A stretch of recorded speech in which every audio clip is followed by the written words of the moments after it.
Europe is warning the United States when it comes to peace talks between Ukraine and Russia, and currently they're sounding the alarm.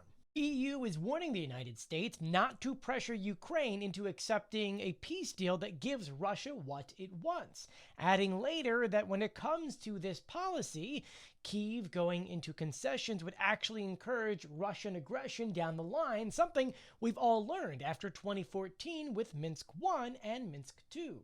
Ultimately, Europe's message to the United States is pretty blunt.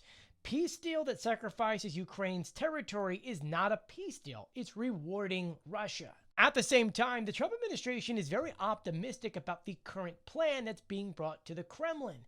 It is something that Ukrainian officials worked with Europe and then with US officials, and Steve Witkoff will be bringing it to Russia sometime later on this week. But behind the scenes, things are very different, with Russia saying that, hey, Ukraine, if you want a ceasefire, you have to give us land.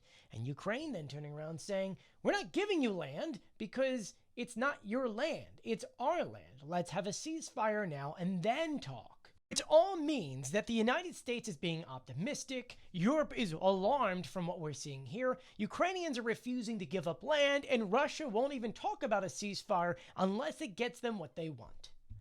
That is where we are currently at.